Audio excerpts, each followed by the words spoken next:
Welcome to DIA Today, Democracy in America Today. I'm Matt Parks alongside Dave Corbin. Glad to have you with us as we explore the ideas behind today's headlines.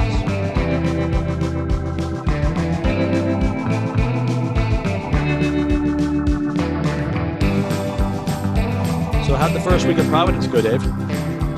It was great. Yeah, it was great to have students back here. A real hot week, over 100 here in Pasadena. Wow. But yeah, they came back last Saturday and have settled in, and I think they're real happy to see one another. So it bodes well for the beginning of the year, and I think a lot of students, if they can, are really enjoying being back with one another. So things felt somewhat normal this week. Yeah, that's good. Yeah, it was my first day back at King's in over 5 months. We were back there for faculty conference. We were still about 3 weeks before we start classes, but it was good. Good to see everybody and back in those familiar places, get back in my office, the books that I've been wishing I had access to all those months. And yeah, I think it feels like there's a little bit of normalcy that's coming back, but then there's other parts of it as everybody's got their mask and everybody's trying to keep their distance, and just the whole second level of COVID awareness that reminds you, well, we're not quite there yet. Yeah, we actually bought these wristbands to show where we are, green, blue, orange, or red, to signal to people how comfortable or uncomfortable we are around others. But it's a strange time when you're looking forward to going to a faculty staff in-service to see other people. So we've completed our required watching or reading of the Democratic National Convention, 4 nights. As predicted, it was tough for me, honestly. I was dragging by the end of it, trying to watch. I don't think I've watched a convention like that in a number of cycles. My usual method is read the transcript the next morning, but I wanted to try to take in the primetime event and kind of get a feel for all that. So what we're going to do today is do a day-by-day review of the convention and talk through some of the major themes on a big picture.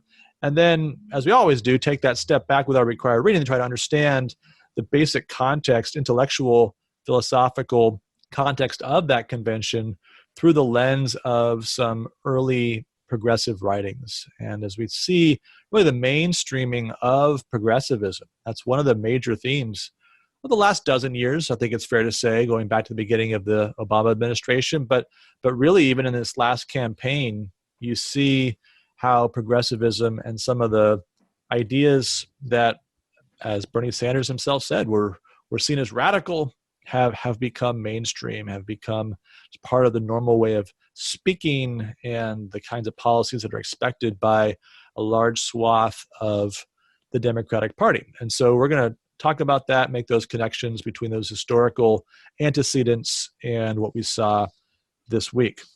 Quick reminder before we get into the headlines and that review of the convention, we are on Instagram, Democracy in America Today. If you were on there this week, you got a chance to play acceptance speech bingo with us, and you probably know by now that Dave got a bingo. He nailed it.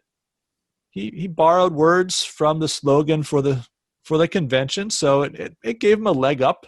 But hey, good research. You got to give credit where credit's due. So we'll see if we can do as well next week. All right, so let's talk about some of the big themes that came out of the convention. I think, for my viewing, my perspective, and we're focusing on the major speeches of kind of the major leaders of the party. It seemed to me that the basic case against Trump was twofold. Number one, a case against his character, that he's divisive and unserious, that he's essentially still in a reality show starring himself. And where he does engage, he does so in a way that divides people rather than bringing people together, versus good old empathetic Joe. And then the second branch of the case against President Trump was competence. Basically, the narrative was that President Obama, Vice President Biden teed things up. They got the economy going again. They took care of healthcare. They had the world in order, Iran deal, climate change, was on a glide path to being taken care of. And then comes Donald Trump, and he messed everything up. And of course, his response to COVID-19 adds X layers on top of that. And so now Joe Biden has to come off the sidelines to fix the problems that he's already fixed once. And now it's time to do it again because of the incompetence of Donald Trump. Yeah, and I might add that part of the argument against Trump is that he doesn't rely upon experts when he should. And it's not necessarily Joe who's going to fix things on his own. It's just that they have that Obama command center, all of the brilliant people who have served in government before. And Joe's just going to trust them again. And when we trust government again, we're going to be able to right the ship. Hashtag science. So character and competence, right? Over and over again, those are the two things that are brought as charges against President Trump. And, you know, as we were talking before the show about the discipline, I think you saw on display from people that, you know, had some real significant differences. You've got different wings of the party represented in these major primetime speeches, but they were on message. They were on message. And there were a cluster of issues that they kept going back to.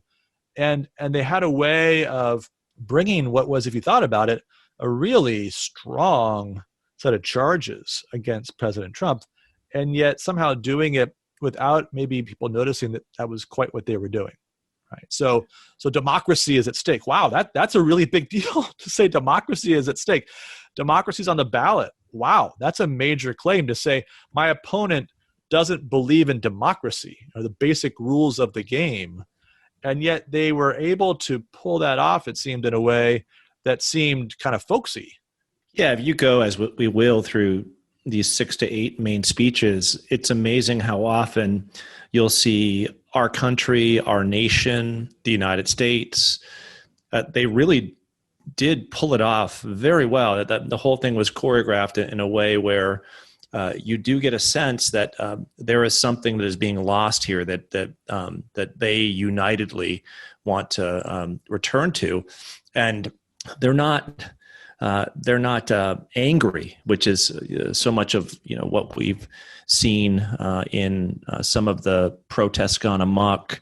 That wasn't on display at all in this convention. So I thought they did a really good job kind of keeping things together, keeping things clean, keeping things positive, even though, as you mentioned, they were making some significant charges against President Trump.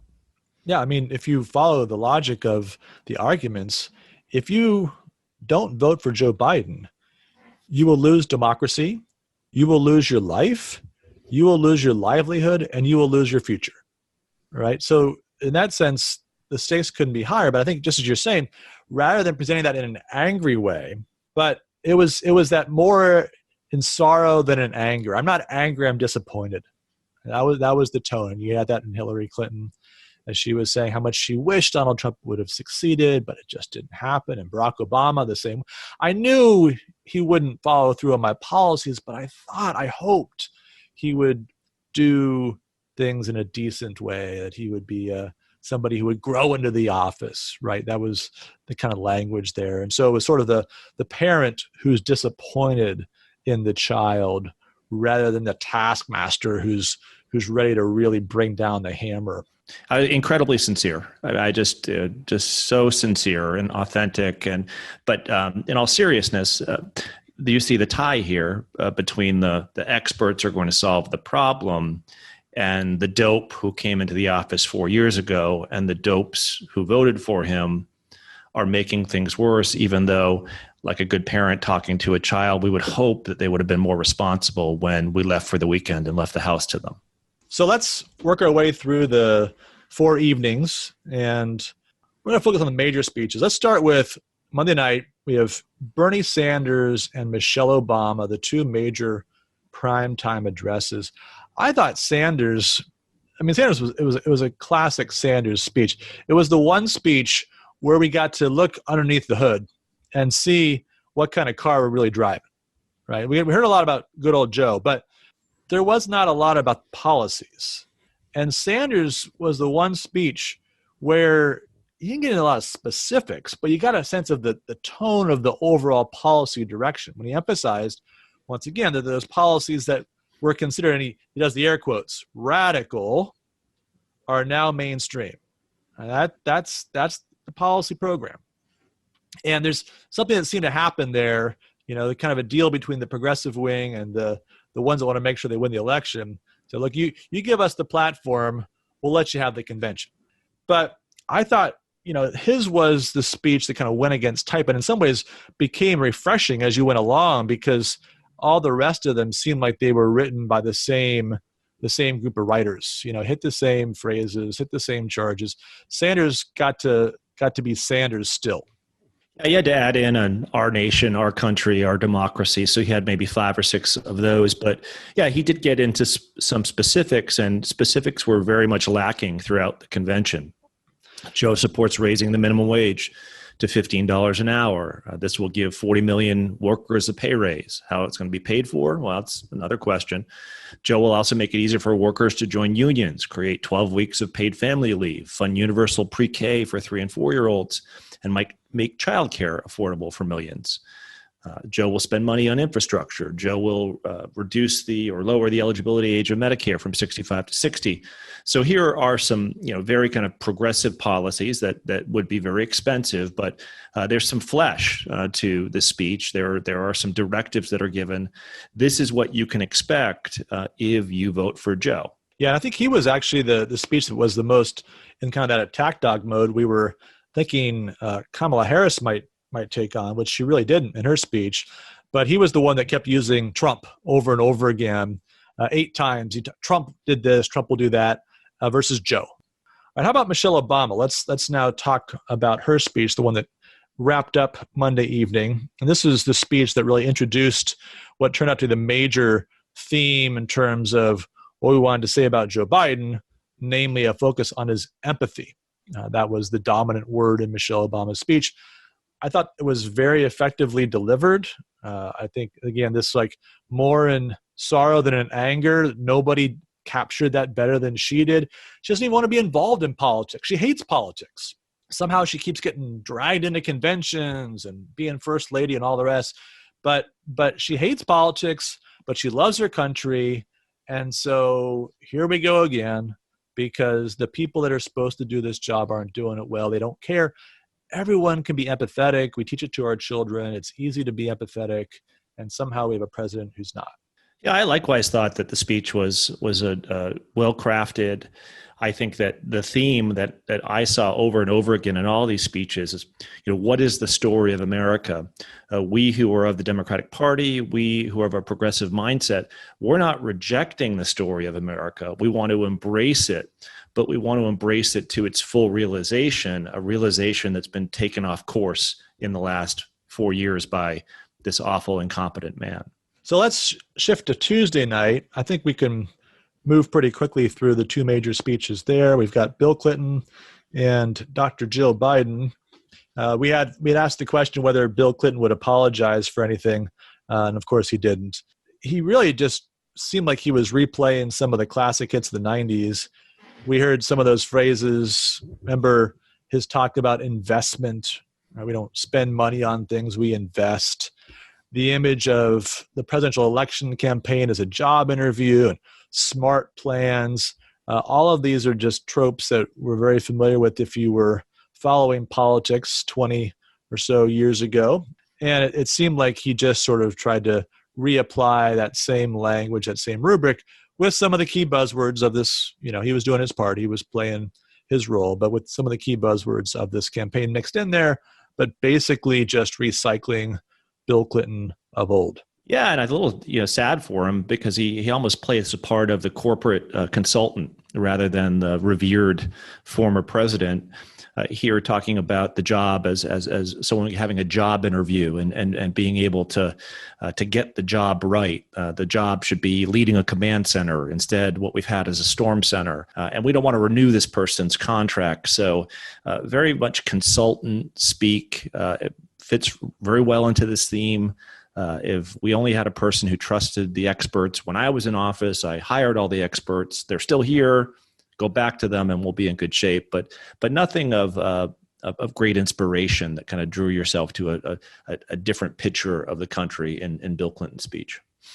Right. And then we have the Jill Biden speech, obviously introducing herself in some ways to the nation as first lady candidate, if you will, and using the classroom to do that, kind of get her story as a teacher, and then telling the story of her integration into the Biden family as Joe Biden's second wife, following the tragic death of his first wife and daughter. And so in using that to introduce this idea that you can make a family whole the same way that you make a nation whole. And this is part of a broader progressive argument that we should think about politics as people involved in a family. Government is what kind of binds the family together. Yeah, and if you, I think, read closer, there's an intellectual disconnect in making that argument. So we are to applaud, I think rightly, Joe Biden returning home every night to Wilmington, Delaware, to put his sons to bed. That's not a government program that prompted him to go home every night. That was the responsibility that he had as a father to his two sons and his new wife. So those familial obligations that we fulfill, we don't do them out of some reverence for government or some reverence for policies or programs. We do them out of a true connection to that which is our particular own. And I think that's something that can't be replicated in a governmental structure over society. We've seen the damage done when you try to make government the parent of the child, which is society. It often subsumes the relationship that once was there within society. So anyway, I saw that disconnect there. Yeah, and you've got two very important spheres of life that are just distinct, that have distinctive roles, the family and the government. And when we try to analogize them, then we sometimes lose the distinctive mandates that each has, both given by God. These are two God-given institutions, but for distinct purposes. The other line that struck me along those lines at the end of the speech was talking about trusting the nation to Joe.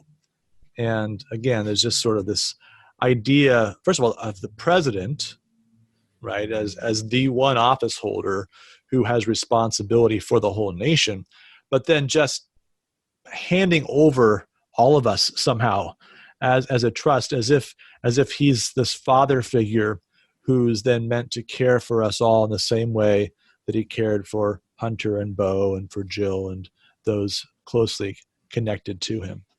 All right, let's now shift our focus to Wednesday night. And we've got several of the heavy hitters Wednesday night.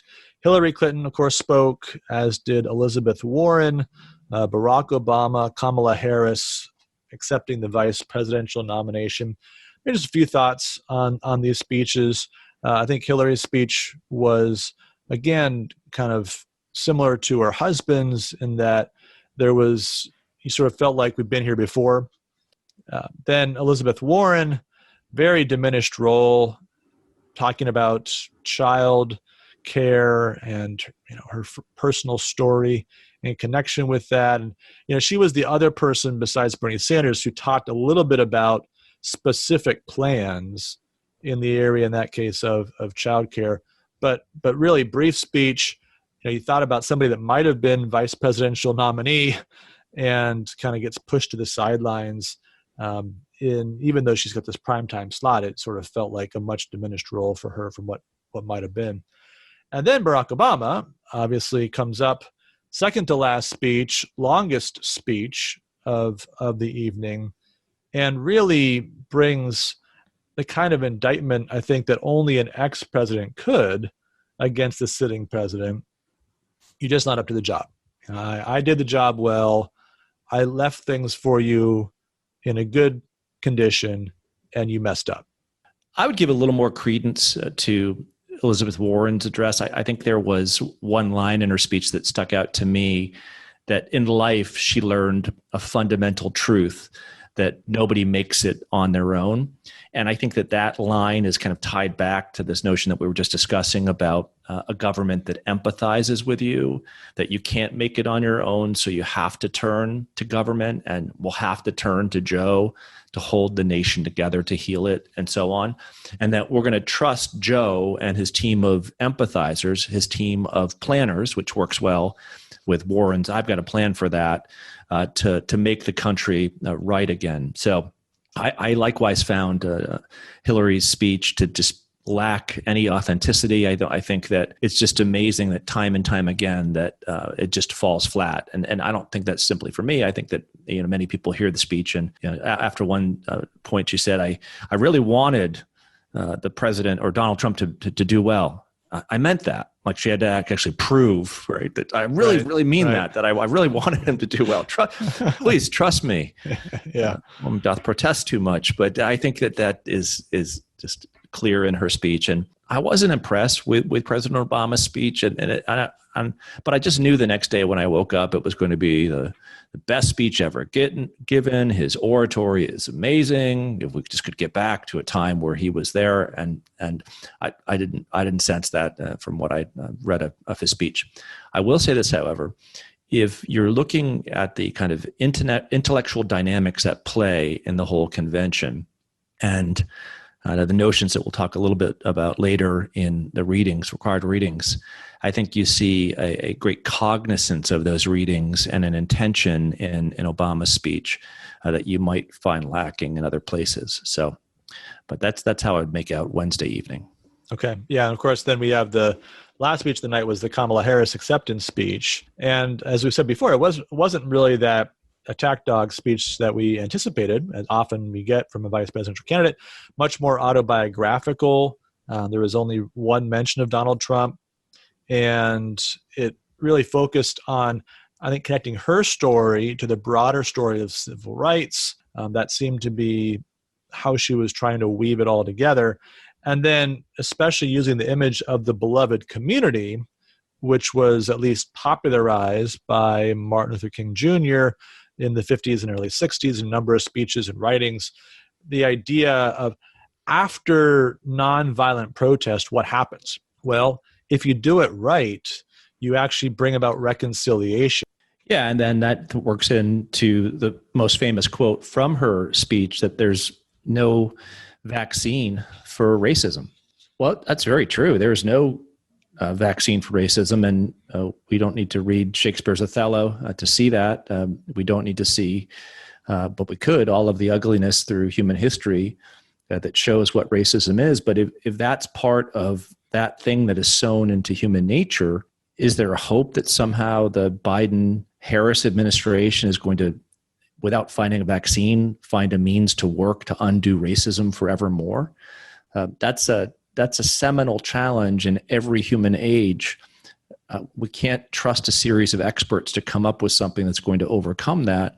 That has to, I think, as you've just mentioned, be an individual act produced by teaching that individual, encouraging that individual to have the right character, but it's going to take that individual to do that individual forgiveness on that particular basis. It's not going to be a government policy or a program that encourages that result. Yeah, so the last night of the convention, of course, we're just going to talk about the speech of Joe Biden as he accepted the nomination. As we said last week, 32 years in the making. I've already congratulated Dave on his bingo. So he got Build Back Better and Unite. I only got one of my 4 words. I got decency. There was no literally incompetent or man, as in, oh man, or come on man. So let's deal with the substance of the argument. And we've already suggested that one of the key questions that he raises is what's on the ballot. And one of the central passages of the speech, he says, character is on the ballot, compassion is on the ballot, decency, science, democracy, they're all on the ballot. Now, again, delivered in such a way that you sort of can take this all in, but if you really reflect on what he's saying, first of all, that to vote for Donald Trump is to be against all those things. And then there's this sort of awkward implicit statement that I am the embodiment of those things, right? But it for me means democracy and character and compassion and decency and science. I found the beginning of his speech to be interesting, where he said that we just need to judge the president on the facts. However, when we review those facts, there are quite a few issues with the facts as presented by the vice president. 5 million Americans infected with COVID-19. More than 170,000 Americans have died. By far the worst performance of any nation on earth. No, not true. Not true. You can play with numbers, no matter how scientific you think you are. More than 50 million people have filed for unemployment this year. More than 10 million people are going to lose their health insurance this year. Nearly 1 in 6 small businesses have closed this year. Why has that happened? Has that happened because the president said we have to close the economy? Has the president said, I want people to lose their health insurance, or I want small businesses to close? Hasn't there been a raging debate as to how open we want our states to be? Haven't we pointed fingers at those states that have opened their business faster? Haven't we suggested that somehow they're taking a risk with people's lives by catering more to the livelihood of constituents? So you can't have it, I think, both ways in this argument. You can't say on the one hand, I wanted to keep down infections as much as possible, and on the other hand, I wanted to keep businesses open, because that certainly wasn't how the debate played out over the last 6 months, unless I was in some parallel universe hearing something different. Am I wrong there, Matt? No, I think that's a great point, because they're trying to bring a double indictment against the president on this, that he botched the scientific side of the response to COVID-19, and therefore people have died in greater numbers than necessary, more people have been infected, et cetera. But also that the economy could have just kind of kept right on humming through this, or didn't have to go down as badly. And obviously, all the remedies that have been proposed, just as you're saying, have been remedies that have made it impossible for the economy to function. No one can leave their house in various places. Well, there's some jobs you can plug away, you can keep going, but many, many jobs you can't. And so the alternative narrative, right? I mean, sort of this broad, well, if we just done my plan, things would have been better. Well, you can say that, but exactly how would that have worked out? Right. And, if you want to go back through the history, Trump is talking about how this isn't going to be a big deal in January. Well, Democrats, including Joe Biden, were doing the same thing in their own ways. And we've, no one had a perfect record in terms of knowing when to do what throughout this period. And just as you said, there's been this ongoing debate about how do you balance health versus the economy. And the whole idea has been that these two are in tension with each other. And by the way, on top of all this, the president's not running the show in any of this, right? It's state governors who are making a lot of the decisions politically that have had the greatest impact on either the mortality rate, think about what happened in New York State because of the policies of Andrew Cuomo regarding nursing homes, or the economy, where states opened up early or they didn't open up, and the various economic results that have followed from that. And Joe Biden being president wouldn't actually make him governor of all 50 states. So there would still be a problem there. The limits of the office, even if you had all the right things to say, you still would have only so many policy tools available to you as a leader who would be largely powerless in terms of the specific policies adopted by localities. That's just not a prerogative the president has.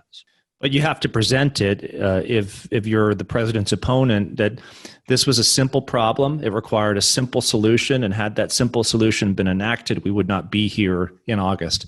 And we know, all Americans who have lived through the last 7 or 8 months know that there has been nothing simple about what's taken place the last 7 months. In fact, there are a whole bunch of different complexities that have been accounted for. Some have been accounted for right, some have been accounted for wrong. That's just the nature of human beings when they reflect upon any problem that they're faced with, social, political, or otherwise. I think we could all say that you could second guess decisions of every leader at every level. And if we could do it all over again, there would certainly be things that would be done otherwise. But that's not quite the same thing as saying that if we had followed my path in real time, that the results would have been dramatically different. I think that's a much more difficult case to make. But of course, you can always talk that way because we don't have any real way of testing it.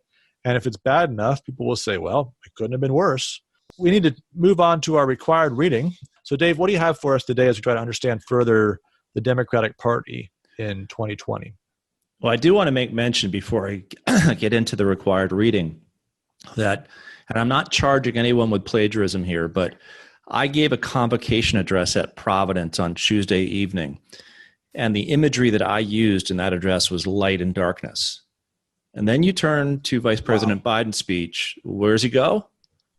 Light and darkness. Now, yep, I think there's something there. There's a little parallel happening here, although I presented light and darkness a little bit differently from a Christian perspective than the one that the vice president used in his speech. I would say, however, that there's a connection between how we understand light and darkness and our role in the world and what is hoped for, as we see in the required readings, what human beings can do, how they can make the world, or how they think they can make the world a better place, and what this will take. And I think that there's been at least, and some would argue further, they go back, people like Eric Vogelin go back to the reality of Gnosticism in the Middle Ages and so on to kind of explain this modern trend that the problems of this world can be fixed.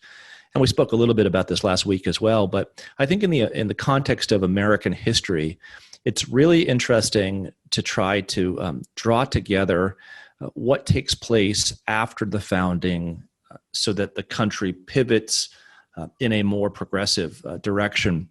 And the way that I've always tried to work through this intellectual trajectory is by drawing the connection between early American Romanticism, and first off, its connection with pragmatism. Secondly, the connection with pragmatism and progressivism, and then finally between progressivism and the rise of the American administrative state. So what I want to do with the required reading is I want to start with a passage from William James, the great pragmatist, not the father of pragmatism, but someone who comes into the scene and kind of clarifies what pragmatism is at the beginning of the 20th century.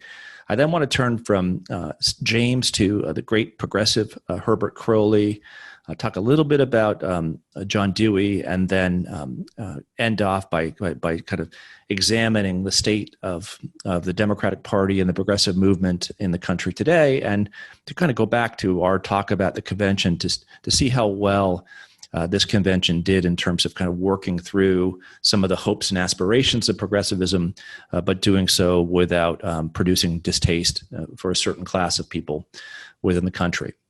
So let's start with James, and this is a set of lectures that he gives in 1907, all under the heading Pragmatism, a New Name for Some Old Ways of Thinking. So the context of these lectures is James is trying to suggest that the pragmatic way to view the world is a much clearer picture of reality than the older rationalist, traditionalist, or intellectualist way of looking at the world. And the best way that I can kind of pare this down and make clear sense of it is in the following way. If you are a pragmatist, you reject the older notion that somehow the subject as thinker about the world can look into the objective world and can find truth within the things of this world, can find absolute truth within the things of this world. The pragmatist says that there's no truth contained in the objective world. Truth is made by the subject. So something is only true if it makes a difference, and it needs some initiation or first impulse to be able to make a difference. Now, I'll give you an example of that. This is the example I always think of when teaching James. We have this Declaration of Independence, and we have this notion that all men are created equal. This objective truth, right, that all men are equal to the degree that they've been made human beings. The intellectualist or rationalist would say that the human being is equal in and of itself, and this Euclidean notion of equality, right? A thing that's equal to another thing is equal to itself. However, the pragmatist says that you can't really talk about a concept like equality and claim it to be true unless you've verified that it's true. So the only way you verify the truth of equality is by actually making things equal. Right? Equality is something that we produce. It's not something inherent in the nature of man. Now, I use the example of equality here because in tying together a pragmatic orientation of the world that gained strength in intellectual circles after the American Civil War into the beginning of the 20th century, you see that if you argue, as James does, that truth happens to an idea, that it becomes true, it's made true by events, you could see how the pragmatic orientation to truth would lend itself to progressivism, lend itself to the idea that, okay, we can progress, we have to start making things happen. We have to start bringing into the world something effectual. We have to make the things that we believe true by making them true. And I don't think there's any better progressive who fairly describes where the country had been up until that point on truth and equality and democracy and the promise of American life than the father of progressivism, Herbert Crowley, who writes this grand book titled The Promise of American Life in 1909. The book is special for a variety of different reasons. One, I think Crowley does an amazing job giving a fair accounting of the individuals who had initiated the American Republic in the first place and had guided it over its first 120 years. But he gets to a certain point in the book where he wants to encourage his fellow American to a higher American patriotism. He says that we need to have an imaginative projection of an ideal national promise. Now, Matt, when I say that, an imaginative projection of an ideal national promise, did you see that on display in this week's Democratic National Convention? I think that was one of the key themes. There was, in contrast to the more radical left that we're seeing in the streets in Portland, among other places, where it's basically burn it down and there's nothing redeemable in the American tradition. That wasn't the story. You had President Obama, for example, at the Constitution Museum with a little opening riff on the Constitution. And there was always the qualification, well, of course it wasn't perfect. Of course there were problems. Of course these groups weren't properly accounted for. But in the spirit of this, we move forward. In the spirit of the ideals. Yeah, and it works in perfectly with where Crowley goes in this essay. He says, the only fruitful promise of which the life of any individual or any nation can be possessed is a promise determined by an ideal.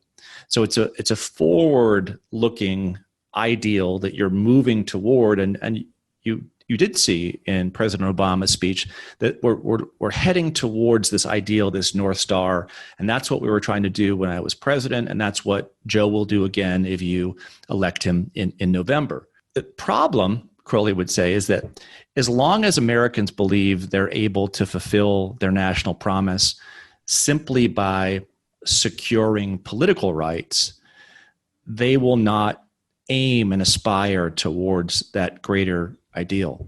The problem, Crowley would say, with Americans of the 18th and 19th centuries is that they were too satisfied. They believed that in declaring independence and putting into place a federal constitution and trying to have a just administration of our affairs, a constitutional administration of our affairs, they believed that they had made it, that they had fulfilled the promise of democracy. But what Crowley says is that how can you say that the promise of democracy, that the promise of American life has been fulfilled if there are still radical differences between people, radical differences in what they're worth, radical differences in what their circumstances are? How can you say that we've fulfilled the promise of equality when we're living in a time where there's still a great amount of inequality? So note here for Crowley, as you said, he's going to build upon where we are, but have the ideal of equality that is actualized by stamping out the inequality that exists in this world.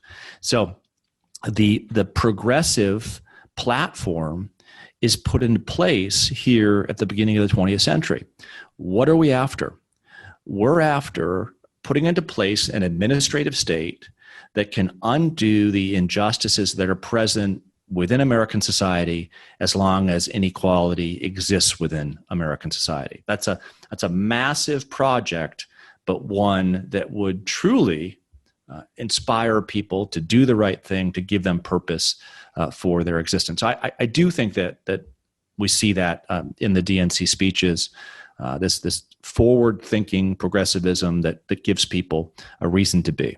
Yeah, Joe Biden's word was possibilities, but I think it captures the same idea that is embedded here, that all is possible. You can achieve things that haven't been achieved, and these promises can be unpacked and further realized over time. So what could be wrong with this dream of things? What could be wrong with this progressive vision of fulfilling the promise of American life? Well, here's another great aspect of Crowley's thought. He recognizes what he's up against. He's up against an American mindset in which we as individuals want to believe that we're successful because we made the right choices, we did the right things, we developed our character. And Crowley says that as long as that is present within your mindset, you may be satisfied with achieving something on your own and not wanting kind of this greater national or collective ideal. So Crowley has this very interesting statement after he puts forward this progressive ideal. The chance which the individual has to compete with his fellows and take a prize in the race is vitally affected by material conditions over which he has no control. It is as if the competitor in a marathon cross-country run were denied proper nourishment or proper training and was obliged to toe the mark against rivals who had every benefit of food and discipline. Under such conditions, he is not as badly off as if he were entirely excluded from the race. With the aid of exceptional strength and intelligence, he may overcome the odds against him and win out. Here's the key quote. But it would be absurd to claim, because all the rivals toed the same mark, that a man's victory or defeat depended exclusively on his own efforts. So here really is the juxtaposition for the progressive. We as individuals tend to want to think that we're successful because we did the right thing as individuals. The progressive wants us to aim towards a progressive ideal. What's it going to require for us to get to that progressive ideal? We're going to have to give up on the pride that we have in our individual circumstance, our individual nature, and our individual exertion. Only by doing that will we be able to move forward and fulfill the promise of our society. And I think there's something to that in the year 2020, right? When you look at Americans today, how many of us as Americans, when our children go off to college, want to pat ourselves on the back for the good job that we've done as individuals? How many of us really get some sense of pleasure and fulfillment by thinking through our lives and kind of patting ourselves on the back for who we are? I mean, when you look at the Oval Office today and you look at President Trump, probably the thing that annoys most people about him is he's so exclusively bent on making the claim that he as an individual has done X, Y, and Z. So in many ways, Trump is kind of rightfully considered to be a progressive nightmare. What would you say about that? Yeah, I mean, I think this is where what Crowley is really doing is redefining for us the idea of equality of opportunity. And so often people think about, well, I'm for equal opportunity, but not equal results. But what Crowley says, well, if you really mean equality of opportunity, then let's think about that more fully. Because if you think about this marathon image, or I think about it in class, sometimes I use like the image of a 100-meter race, right? 100-meter race in the Olympics is my favorite event. I mean, it's just pure speed. It's just human excellence. It's amazing. And when you get down to the finals for that, I mean, you've got the 10 fastest people or 8 fastest people in the world. And, you fire that gun, whoever crosses the finish line first gets the gold medal, no questions asked. And if you imagine a different race where you've got, Usain Bolt, and then you've got, an 80-year-old man with a walker and a 3-year-old child, and, you sort of multiply the different range of options there and you say, okay, fire the gun, let's see how it goes. Well, it becomes absurd, right? It no longer really seems like a contest you'd want to cheer for, you'd want to applaud. It doesn't elevate. And you sort of think, well, this isn't a fair race. And so that's the kind of argument that he's making there. And, this has a long history that goes along with it. John Rawls picks up on this 50 years, 60 years later, and really wants to argue that all of the qualities that we have are essentially arbitrary. Now, there's a Christian version of this, right, where you say, no, they're gifts from God. But the secular progressive version is they're entirely arbitrary. And so you have no claim based upon whatever qualities of character you have or the circumstances. Today we use the word privilege, right? The privileges you've been given. All those things are entirely arbitrary from a moral standpoint. And so if you're doing well, it's probably because of all the different things you were given, not the things that you actually earned. Correct. So Crowley closes the book and it establishes the remedy by suggesting what? How are we going to be able to overcome the natural disadvantage of our gifts? How are we going to be able to overcome the circumstantial disadvantage of the context in which we grow up in? And the only way that we can do that, Crowley argues, is if we have a very powerful interventionist state that actually takes the side of those least advantaged within society. So it's equal opportunity plus. It's a constant remedying of any inequality that comes into existence.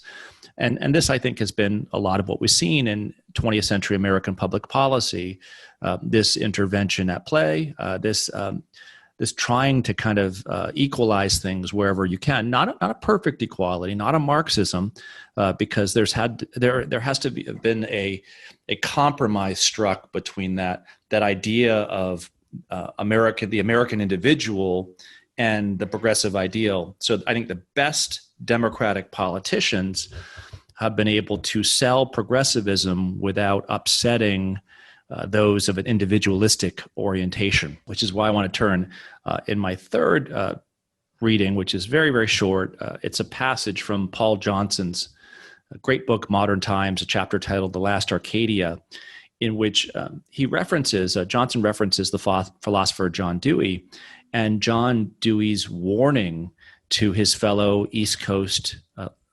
progressive elites. He says, don't leave behind Middle America, because much of Middle America is essential to the progressive project. Quote, the church-going classes, those who have come under the influence of evangelical Christianity, these people form the backbone of philanthropic social interest, of social reform through political action, of pacifism, of popular education.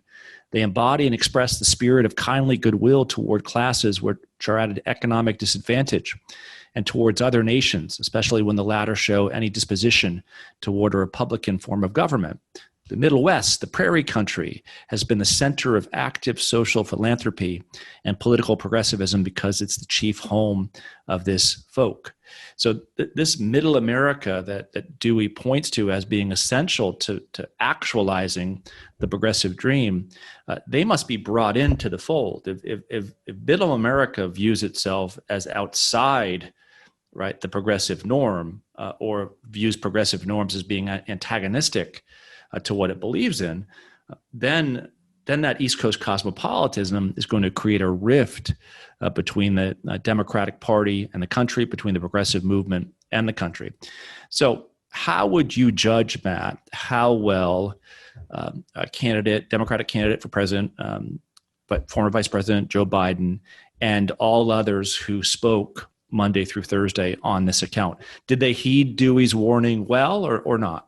Well, I think they did, and in part because they learned or are learning from the experience of 2016. So Hillary Clinton's narrative about 2016 is that the election was stolen or the Russians took it or whatever. But the Democratic Party more broadly has essentially attributed, I think, to two things: neglect of the Midwest and a general lack of effort getting out the vote. And there was an effort to connect that to the problems of Middle America. And so you saw images of farmers, and you talk about factory workers, lots of emphasis on saving the auto industry, going back to the Obama administration and the reaction to the Great Recession. So that was clearly about Michigan, that was about Wisconsin, that was about some of these key battleground states that were neglected by Hillary Clinton in 2016, not going to make that mistake twice. Yeah, and I think that the best piece I saw covering this week kind of hit upon this point as well, that Joe Biden did a good job in his nomination speech. He rightly said that while he's a proud Democrat, he'll be an American president. But this Examiner piece also mentioned, well, if that's the rhetoric of the convention, but those aren't going to be the policies that you pursue as president, at what point will the policies you pursue upset that portion of middle America? And what it made me think of, the one scene that I thought was most poorly done in the whole convention was placing Jill Biden in the empty classroom and suggesting to us that we ought to be empathizing with the teachers who no longer can teach the children in school. When in reality, I think a lot of empathy should be showered upon the parent or parents who are trying to make ends meet right now and who are having to school their own children and still have to pay a great level of taxation in order to pay for an educational system that is very inadequate when you're doing it online.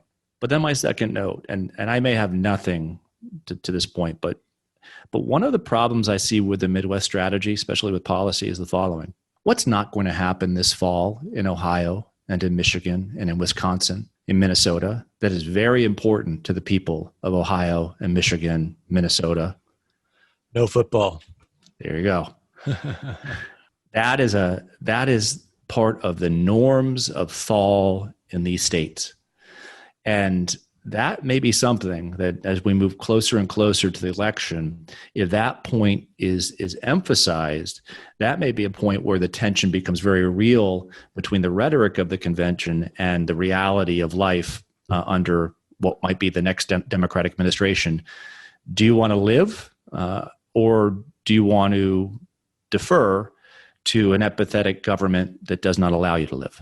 Right. And I think the other policies part of that is going to be the way that the Green New Deal or the climate change type of programs get translated into policy, because I think there's real questions about whether Western Pennsylvania is going to get on board with the Joe Biden campaign once some of those policy specifics start to get out there. And you think of other parts of the Midwest as well that have deep connections to non-renewable sources of energy. So yeah, I think there's a rhetorical strategy here that was effectively carried out. The question is, will the policies match that, and can that be kept up through this fall campaign season? All right, well, that means it's time for us to open the grade book.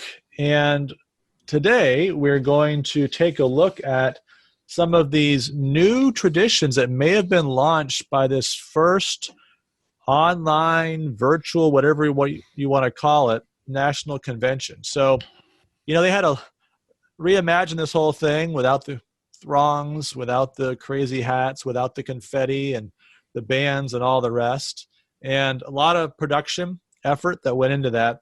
So I want to talk about three of the things that were leading trends, it seemed like, in the way they were trying to execute this, and see what we thought of those. So number one, at the end of Kamala Harris and Joe Biden's speeches, obviously there's no big crowd to erupt into applause, but they have these walls of people on Zoom, and they all start clapping. You can tell it's a little bit awkward because they're just clapping on their couch in their living room really loudly, and they probably can't see everybody else. I'm not sure what they're looking at, and then meanwhile you've got on stage, right? There's Joe Biden or there's Kamala Harris trying to do their thing where they kind of clap back at people or they wave or they do that point the finger at somebody in the crowd and, oh yeah, smile. Hey, there's Bill. Whatever that. So, virtual crowds, right? What do you make of the virtual crowd? Do you do the Zoom thing? Do you have to have a crowd? Or if you can't have real people there in person, do you just let it go? What do you think, Dave? What would you grade the Zoom wall of supporters?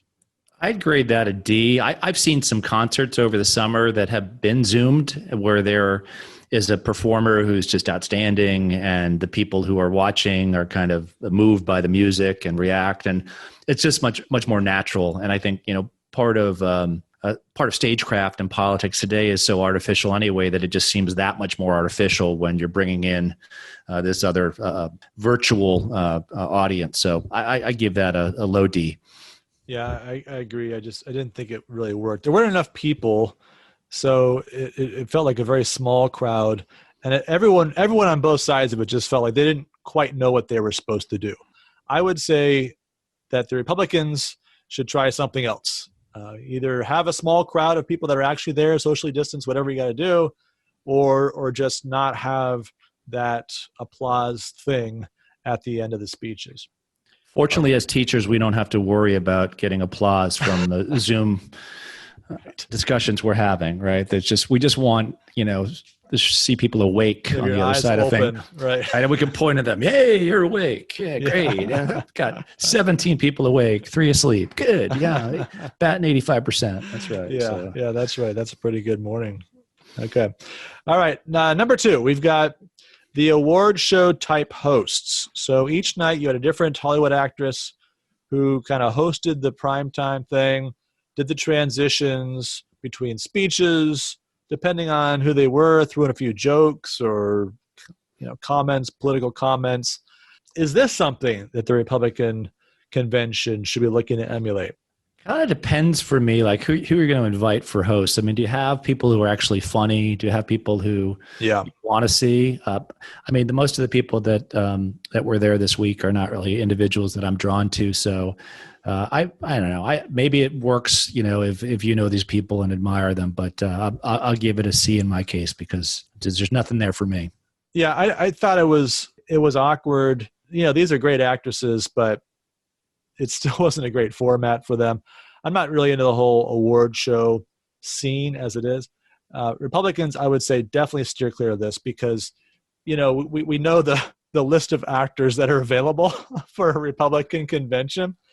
And so it's on one hand, really. So right. So they all made that movie a few years ago, and they're all kind of known within some small circles, but I'm not sure that's going to be your most effective. Maybe some country music stars. I don't know who you've got, in your Rolodex, but it's not the same A-listers that the Democrats have available to them. But I do, on that point, want to just note that you just said Eva Longoria was a great actress. So I want to make sure that we have you on record having stated that you had mentioned that, and she was one of the hosts. So okay, maybe I should qualify my remarks. To be honest, I don't think I've seen any of them, but Julie Louis-Dreyfus, of course, and many Seinfeld episodes. But she's very good. But the other 3, I don't think I've seen any significant body of their work. But I'm trusting that they made choices among the many talented actors and actresses that they had available to them, who would have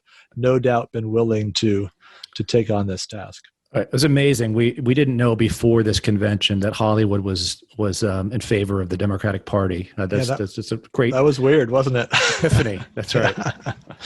All right. So I think we've graded that one low as well. We've got one last, the speech backdrop metaphors. That's the best way I can capture this. So, of course, the number one in all this was John Kasich standing at the crossroads. Literally, Joe Biden didn't need to use the word literally because John Kasich had already killed it on the very first night of the convention. This is a dividing road we must choose. And then he stood in the middle. So I don't even know what did that mean exactly, right? He didn't actually choose one direction or the other. But that was one metaphor that was difficult to miss. You had the Bernie Sanders woodpile. So we mentioned that already.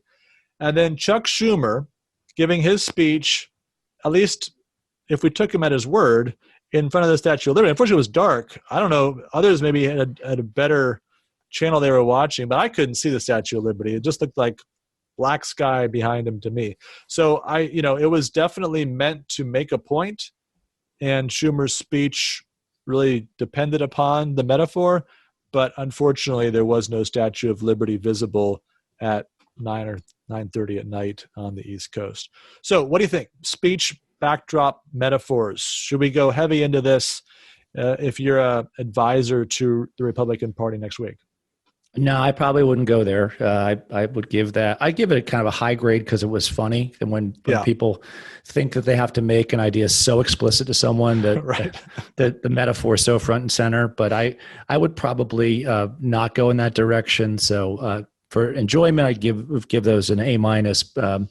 As a consultant, I'd give those a D minus. Okay. Yeah. It was fun, but not a good way to go. I think. I mean, the Bernie Sanders one I enjoy just because you don't really know what the metaphor was, which was kind of fun. Like, why are we standing in front of a wood pile? so I like the mystery embedded in that one. It wasn't quite as hit you over the head as Kasich or Schumer, but even throw them all together, I'm still going to have to give it a C minus, I think. All right. Well, we're down to the last segment of the show, de Tocqueville's crystal ball. Last week's predictions, we've already kind of updated each of those. Dave aced the Joe Biden speech. That was probably the most impressive performance based on the questions that we had last time. The convention lineup isn't exactly set just yet. We know that President Trump, of course, will speak on Thursday night, and Vice President Pence Wednesday night, and Melania Trump on Tuesday night. But rather than going through night by night the way we did last time, we're going to just do some broader questions on the Republican convention. So here's the first question. How many different Trumps or Trumps-in-law will give a speech, Dave? Wow, how many are there? I think I've come up with 8 that seem like they're possibilities. I'm going to say like 5 of them are dead certain, but the other 3 possibly. So I'd say everyone but Barron. Barron's what, 14 years old? 14, yeah. He's maybe like 6 months shy of being included. So I'll go with 7. Okay. Everyone but Barron. Okay, so that's Donald Trump, of course, Melania, Eric, Donald Jr., Ivanka. Then you've got Tiffany, who spoke last time. I'd forgotten that. And then Jared Kushner, who I don't think did speak last time, but he's coming off his Middle East peacemaking success. So it wouldn't surprise me if they bring him out to speak about that. So you're saying 7, not Barron. I'm going to say they do the whole 8. I'm going to say Barron's going to have some small role, but they're going to bring him out there. Maybe he'll nominate his dad, or he'll do something that'll bring him into the ceremony just a little bit. Note here what's happened. The Democratic Party, as we saw this week, wanted to make government your family. Donald Trump wants to make government his family. That's right. That's right. We're setting up the dynasty. Good. Okay. If the Clintons can do it, the Bushes can do it. Why not the Trumps? All right. Second question. Which of the following words will be in the New York Times or Washington Post headline of the article covering Donald Trump's acceptance speech? Okay, so which of the following words will be in that headline, either the Washington Post or New York Times? Here's your choices. Combative, divisive, blasts, attacks, hits, dark, and base. I'm going to just have to try this with all these words. Playing to his base, President Trump made dark attacks in a combative and divisive manner against the Democratic Party. I think I got 6 of those there. Maybe it's not. Pretty good. I don't know if that's a headline. Right. Might be your first sentence. Sure. Okay. But I think you have the list right there. But at least 4 of them will be in that headline. All right. Yeah. I'm gonna single out. I think combative. They like combative because it's negative, but not super partisan negative. You can sort of get away with it as the paper of record where democracy avoids the darkness.